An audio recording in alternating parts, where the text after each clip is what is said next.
Halo guys, welcome back again to my channel. Bersama saya Hansen di sini, dan seperti biasanya setiap harinya saya akan buatkan video seputar cryptocurrency. So, bagi kalian yang tertarik seputar cryptocurrency, boleh aja langsung bantu saya like dan juga subscribe. Jangan lupa juga untuk hidupkan lonceng notifikasinya supaya kalian gak ketinggalan update terbaru seputar cryptocurrency. Oke, hari ini guys, kita melihat sentimen di market itu udah mulai ke arah positif. Oke. Dan juga harga Bitcoin udah mulai kembali lagi mendapatkan sedikit volatilitas setelah hari Sabtu dan Minggu kemarin kita melihat volume yang sangat kecil. Hari ini kita mulai melihat ada pergerakan lagi. Dan ada satu event ekonomi besar yang wajib kalian ketahui minggu ini, yang nanti akan saya sampaikan apa dan dampaknya seperti apa akan saya sampaikan.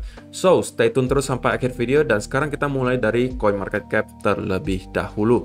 Nah, per hari ini secara global market cap crypto berada di angka 1,96 triliun dolar atau naik sekitar 2,67%. Nah, Bitcoin sendiri berada di angka 42.800, Ethereum 3.066 dolar, BNB 426, Cardano 1,16, Solana 118 dolar, XRP 0,72, Terra Luna 56 dolar, dan Polkadot ada di urutan ke-10 dengan harga 22,18 dolar. So, per hari ini kita melihat market rata-rata dalam keadaan hijau. Kenaikannya ranging antara 1,sekian% hingga kurang lebih 7%. Dan top performer hari ini adalah XRP dengan kenaikan 7,84% ke 0,72 dolar. So, itu adalah outlook sementara dari beberapa top coin yang ada. Sekarang kita masuk dulu ke beberapa berita dan data terbaru hari ini. Nah, yang pertama ini dari Cointelegraph. Di sini disebutkan crypto derivatives data signals improving investor sentiment and a possible trend reversal. Jadi ini juga mendukung ya tesis saya di awal video mengatakan bahwa sentimen market sekarang ini guys sudah flip dari yang awalnya sangat bearish gitu ya menjadi bearish. Minggu-minggu lalu kita masih lihat cenderung bearish ya. Untuk minggu ini kita udah melihat sedikit ke arah netral, cenderung bullish sentimennya. Ini mungkin bisa kalian cek di media-media sosial seperti Twitter, Facebook, Instagram, dan lain sebagainya. Di mana-mana yang ada orang membahas soal kripto, maka kalian akan temukan sentimen tersebut. Kalian bisa lihat gitu, bahwa sekarang rata-rata orang udah mulai sedikit stuck untuk netral sampai ke arah bullish. Nah, kalau misalnya di artikel ini, tolak ukur yang mereka pakai adalah menggunakan the Tether/CME Premium dan CME Future Basis. Dan mereka mengatakan have recently flipped bullish, atau beberapa hari ini udah mulai start flip ke arah bullish, signaling that positive investor sentiment is backing the current price recovery. Nah, selagi kita melihat Bitcoin start recovery, harganya mulai naik, kita juga mulai melihat sentimen investor yang juga mulai lebih ke arah positif.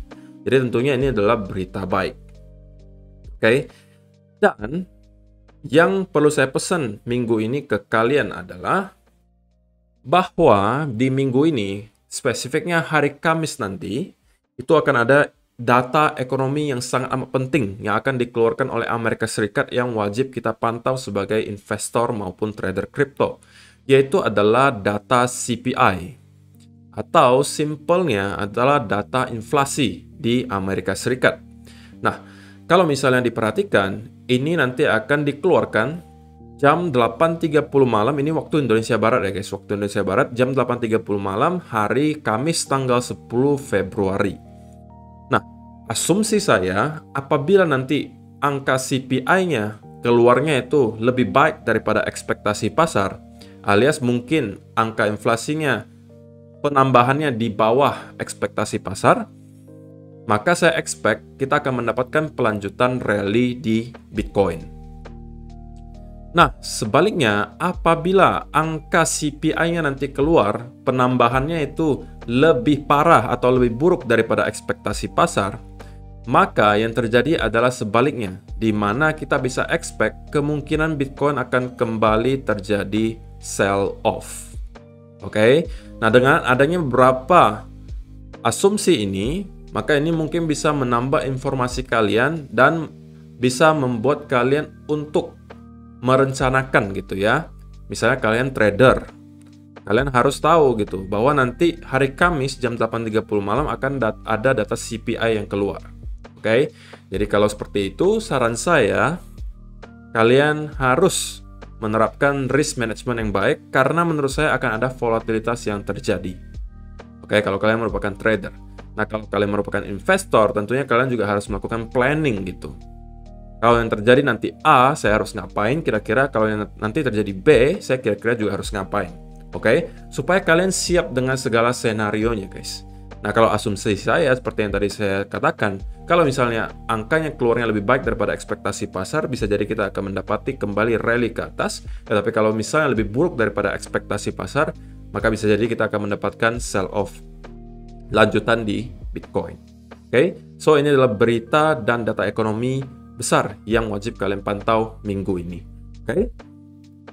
Next, nah kita akan mulai start untuk bahas secara teknikal dan data on-chain gitu ya. Pertama dari TechDev. Dan dia memberikan kita beberapa chart gitu ya, yang menurut saya ya cukup menarik ya. Pertama kita mendapati ada Heikin Ashi Candle. Dan Heikin Ashi Candle ini ya dikatakan sebagian orang itu menjadi chart atau indikator lah gitu ya, indikator yang bisa memperkirakan reversal dari sebuah tren, terutama di time frame yang agak besar. Nah, kalau misalnya kalian perhatikan, ini TechDev-nya kasih lihat ke kita dengan chart weekly. Oke, dan kalau misalnya kalian perhatikan secara historis, memang kalau ketika kita melihat ada perubahan warna di candle Heikin Ashi, itu biasanya kita akan mendapat sedikit retracement atau bahkan reversal. Terakhir kali terjadi itu di sini ya, di bulan November kemarin kita mendapatkan ada perubahan warna di candle Heikin Ashi dan itu menandakan adanya indikasi reversal. Kemudian yang kedua, walaupun ini tidak reversal tapi kita mendapati adanya koreksi. Nah, yang ketiga ini juga terjadi di bulan Juli. Oke, ketika kita mendapati perubahan warna candle Heikin Ashi itu menunjukkan bahwa kita mendapatkan adanya indikasi reversal. Namun tentunya ini hanya indikator gitu guys. Ada probabilitasnya, tidak selalu benar. Oke, kalau misalnya kalian lihat lagi di sebelum-sebelumnya, maka kalian akan menemukan dua kali Heikin Ashi ini miss gitu ya. Pertama kali di sini kita berubah warna tapi kita tidak reversal ke atas. Oke, di sini juga sama. Kita berubah warna sekali tapi kita tidak reversal ke bawah atau at least koreksi lah gitu ya. Ini baru bisa dikatakan berhasil ketika kita mendapati ada candle yang berwarna sama beberapa kali sekaligus, seperti misalnya di sini gitu ya. Ya berarti kita mendapati koreksi. Ya, kita anggapannya mungkin Heikin Ashi-nya berhasil gitu ya. Yang bisa jadi menilai perubahan arah. Walaupun tidak reversal, bisa jadi kita hanya mendapati koreksi. Misalnya kita dalam keadaan bullish, kemudian kita mendapati Heikin Ashi menunjukkan perubahan warna candle yang awalnya hijau menjadi merah, ya berarti kita bisa jadi akan mendapatkan koreksi atau bahkan reversal. Oke, sebaliknya juga sama. Sekarang kita mendapati candle merah terus-menerus dari bulan November, kemudian baru 1-2 minggu ini kita mendapati ada candle hijau yang bisa jadi gitu ya, bisa jadi adalah indikasi perubahan tren gitu ya. Tapi ini hanya salah satu indikator guys. Kita perlu lagi tambahan indikator lain untuk mendukung tesis kita bahwa kita mengatakan probability kita mendapati reversal itu sudah lebih besar. Dan juga dia ada menunjukkan beberapa chart lain gitu ya. Ini adalah daily super trend green. Ini saya nggak ngerti juga indikatornya apa, jadi saya nggak mungkin bahas. Dan ini juga ada salah satu reversal bar katanya. Jadi setiap kali ada indikator yang menunjukkan huruf R di sini, oke, itu biasanya tanda-tandanya tidak lama lagi kita akan mendapati semacam reversal.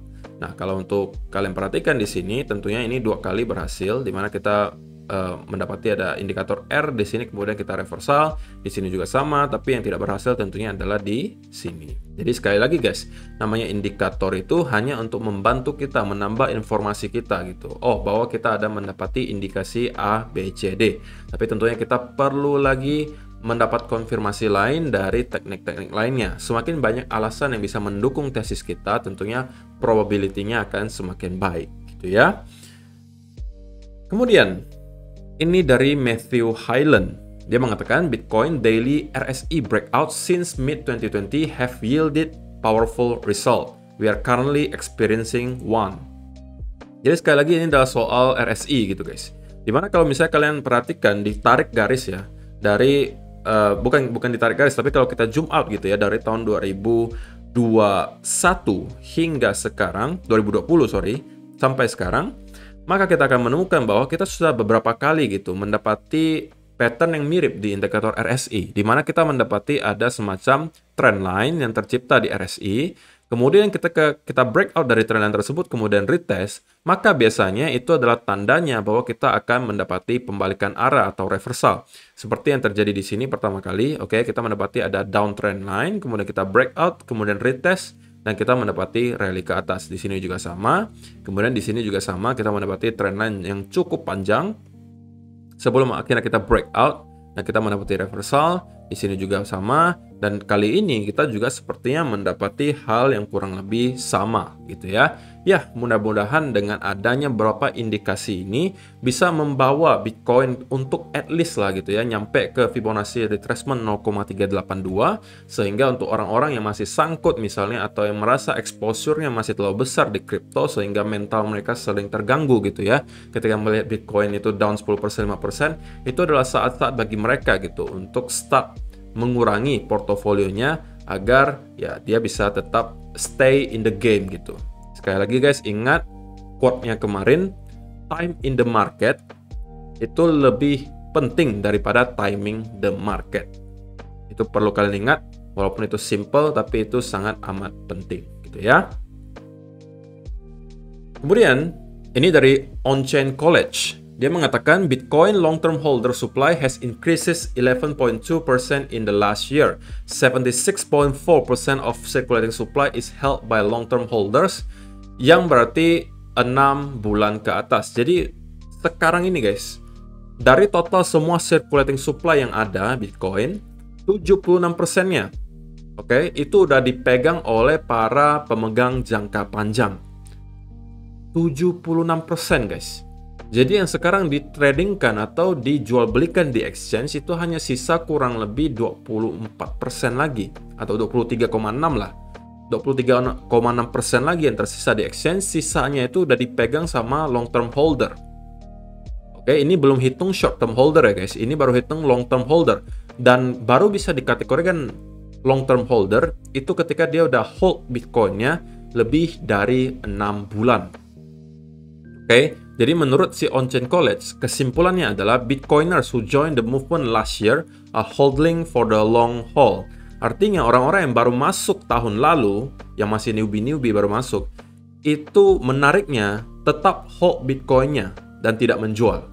Oke, itu yang membuat angka long term holder itu semakin tinggi, bahkan mencapai 76,4%. Alias, sekarang circulating supply itu kurang lebih hanya tinggal 20% lagi. Itu belum dikurangi lagi dengan yang short term holder gitu guys. Short term holder ya berarti orang-orang yang baru membeli dan hold Bitcoinnya tidak lebih dari 6 bulan. Karena kalau pengen dikategorikan long term holder itu kalian harus hold minimal 6 bulan ke atas gitu ya.